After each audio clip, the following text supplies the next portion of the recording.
Les trois règles de base ou nos trois piliers pour créer ce cadre à la fois rassurant et cohérent dans les habitudes alimentaires, dans les habitudes des repas en famille. Donc il y a trois éléments que j'aimerais vous communiquer. Je vais commencer par celui qui concerne la façon dont on goûte dans cette vidéo-ci. Alors, la première règle, le premier pilier, c'est moins une règle en tant que telle, c'est vraiment plus une technique de comment est-ce qu'on goûte ou comment est-ce qu'on fait goûter à l'enfant un aliment de la bonne façon. Alors quand on goûte un aliment, que ce soit un nouvel aliment ou que ce soit un aliment qu'il a déjà goûté précédemment, qu'il n'aime pas spécialement et que vous voulez faire regoûter, il faut toujours prendre 2 bouchées d'affilée. Donc, il y aura toujours 2 bouchées qui se suivent. Et pourquoi est-ce qu'on fait 2 bouchées qui se suivent? C'est parce que la première bouchée, en fait, elle risque d'être très vite cataloguée par le cerveau comme étant OK, je n'aime pas. C'est typiquement ce qu'on va avoir, on est comme OK, je goûte à contre-cœur et je touche à peine les lèvres et je dis déjà je n'aime pas. Ça, c'est parce qu'il y a un a priori par rapport à l'aliment. Que ça soit c'est nouveau, je ne connais pas et donc je n'aime pas, ou que ça soit j'ai déjà goûté, je n'aimais pas et donc je sais que je n'aimais pas et donc j'ai un a priori négatif par rapport à ça. Si l'enfant sait que de toute façon il y a une deuxième bouchée qui suit, eh bien cette première barrière, entre guillemets, elle va déjà être abaissée. Et la deuxième bouchée, elle sert justement pour que ce soit les papilles, pour que ce soit la bouche qui puisse décider si oui ou non on aime cet aliment ou pas.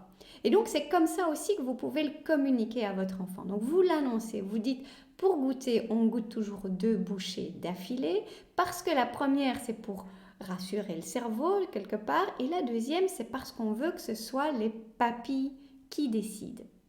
Si après avoir goûté ces 2 bouchées d'affilée, votre enfant vous dit non, je n'aime pas, respectez cette décision. Donc nous, ce qu'on demande ici, c'est de goûter 2 fois de suite. Ça, c'est la demande. Après, la réponse, on l'accepte. Que ça soit, oui, finalement, c'est bon, j'aime bien, je me resserre, super. Ou bien c'est, oui, finalement, c'est pas mauvais, mais j'ai pas vraiment envie aujourd'hui. Super, on accepte aussi. Ou que ce soit le, non, j'aime pas, euh, acceptez-le aussi. Dans la foulée, du coup, on annonce déjà, ok, t'as goûté, c'est bien, je vais pas te forcer à terminer ta portion aujourd'hui, je vais pas te remettre cet aliment-là justement dans ta boîte à tartines du lendemain, donc on te laisse tranquille avec cet aliment. Mais les goûts changent, les goûts évoluent, et donc on regoutera cet aliment. C'est-à-dire qu'on dans un mois et demi, on regoutera l'aliment. Et ça, vous devez l'annoncer dans la foulée aussi.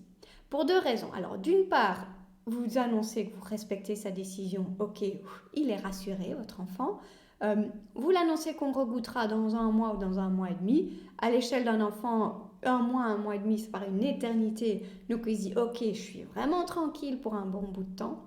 Mais vous, d'un autre part, vous annoncez aussi la couleur. Et donc, dans un mois ou dans un mois et demi, quand vous représenterez cet aliment-là, on ne pourra pas vous dire, oui, mais j'ai déjà goûté et j'aimais pas.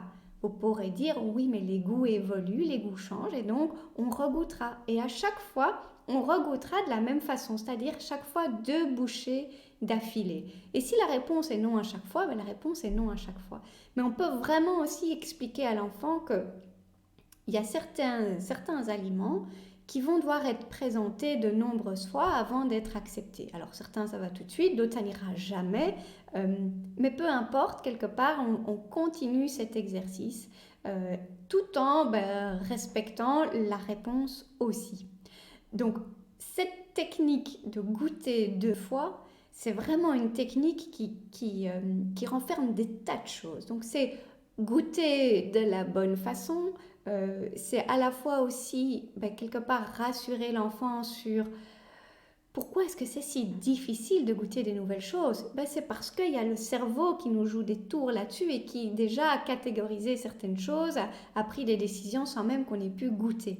Donc le fait d'expliquer ça, ça aide aussi l'enfant à finalement comprendre comment on fonctionne et puis surtout le fait de savoir qu'il y a un effort à fournir, mais il y a une décision qui sera écoutée à l'issue de ça. c'est aussi rassurant et donc ça contribue à créer ce climat de collaboration que je trouve tellement important dans justement toute cette démarche de transformation de l'alimentation. Vous faites les choses ensemble, vous demandez un effort, mais vous écoutez aussi le ressenti et vous écoutez la réponse qui est donnée par rapport au fait d'avoir goûté quelque chose. C'est aussi dans toute la communication que vous allez mettre là autour, c'est de savoir à quoi s'attendre. Euh, dans les 3 règles que j'aborde ici, c'est vraiment cette notion un peu de universel. C'est quelque chose qui va toujours se passer comme ça. Alors au début, oui, peut-être qu'il faudra insister un petit peu, goûter 2 fois si c'est pas dans les habitudes. Ce sera plus difficile qu'avant. Mais à un moment donné, si vous restez consistant là-dessus, c'est des choses qui ne vont plus être remises en question. Et là déjà, ça facilite tellement les choses parce que vous savez où vous mettez vos attentes et l'enfant sait aussi quelles sont les attentes et jusqu'où est-ce que il y a un effort à fournir et peut-être plus par la suite. Donc cette notion de goûter 2 fois et d'annoncer dans la foulée que si on n'aime pas, c'est ok, mais on regoutera quelques semaines plus tard, ça c'est vraiment super important dans l'approche de nouveaux aliments. Donc voilà pour ce premier pilier qui est applicable à toutes sortes de situations, peu importe l'aliment, c'est vraiment la façon dont on goûte ici qui est mise en avant. Je vous retrouve dans la prochaine vidéo pour